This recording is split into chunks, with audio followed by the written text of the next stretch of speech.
We are currently in the Seco Engine Performance 1 lab, and today we're going to be dropping the powertrain from a 2011 Chevrolet Traverse. We're dropping this powertrain to highlight what it takes to service this engine in this vehicle and others like it. And here you can see our 2011 Traverse is in the air, and most of what makes this car go is on the ground on jack stands, and that includes the engine's cradle or subframe, the engine itself, and the transmission with some suspension and steering components. The reason you would remove this in the industry today would be to replace the engine, service or replace cylinder heads or head gaskets, and what's most common today is the replacement of timing chains and timing chain components. It's just too tight of a fit to effectively work on this engine inside of the vehicle. And here you can see this 3.6 liter in a Chevrolet Traverse with the timing cover removed and all of the timing components exposed. Typically you're changing these timing chains because they have stretched, and the vehicle comes in with DTCs for camshaft to crankshaft correlation. And if you look at this one, you can obviously see the phaser where it meets the chain. Looks like there's a pretty good gap there, and this chain is definitely stretched. And here's a picture of a GM 3.6 liter V6 with its timing chains and balance shaft chain properly installed. This is what one cylinder head of two looks like on a GM 3.6 liter, and we may have to drop this powertrain to gain access to remove that cylinder head.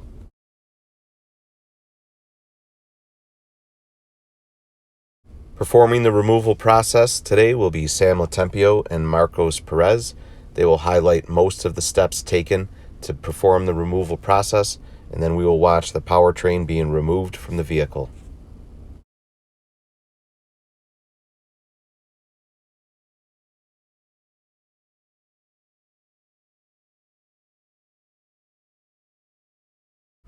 When performing procedures such as this, it's a good idea to remove the negative battery cable. This battery happens to be in the passenger side footwell of the second row seat. The next step is to remove the underhood fuse block. Once removed, the connector on the right in red can be taken apart to separate the two harnesses. One harness stays with the engine and the other stays with the body. This makes it simple so you don't have to remove every connector from the engine.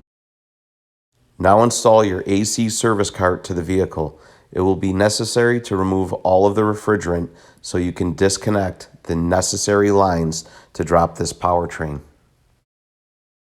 Be sure to drain the coolant from the cooling system, because now you're going to have to disconnect the heater hoses and the radiator hoses from the vehicle.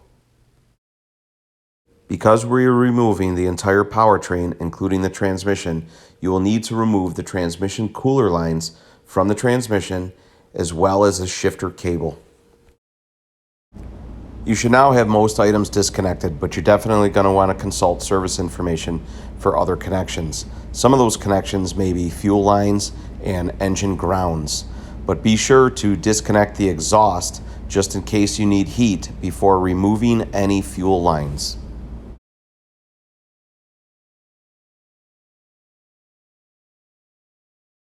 Remove both brake caliper brackets from the knuckles and support with wire from the springs so you don't damage the brake hoses. Do not disconnect the brakes hydraulically. Now remove the stabilizer nuts from the strut and the strut bolts. Separate the strut from the knuckle. The knuckle will stay with the powertrain. Now we're going to focus on the steering. You're going to need to remove the intermediate steering shaft pinch bolt from the top of the rack. You're going to have to pull up the boot slightly to gain access to the bolt.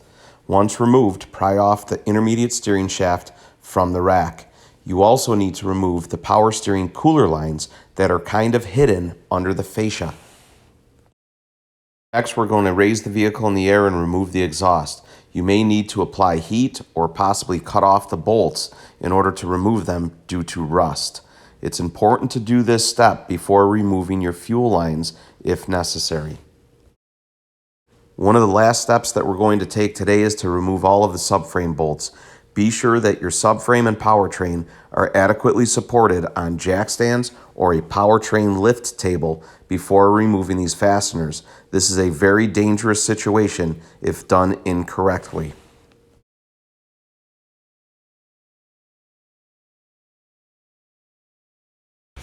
And what you guys are seeing here is the 2011 Traverse powertrain drop being finalized, and Marcos and Sam make this look really easy. The one thing that I want you to keep in mind is that they've already performed a bunch of steps previous to this that we highlighted earlier in this video. So a lot of things have been disconnected, and they spent some time making sure that all the components are ready to go. And what you're going to see next is this body rise off of the powertrain, and the powertrain we're referring to is the engine and transmission on its cradle with some steering and suspension components. And they're currently walking around the vehicle with lights just to ensure that, number one, everything has been disconnected, and number two, nothing is kind of hanging up and everything is safe for them and this vehicle.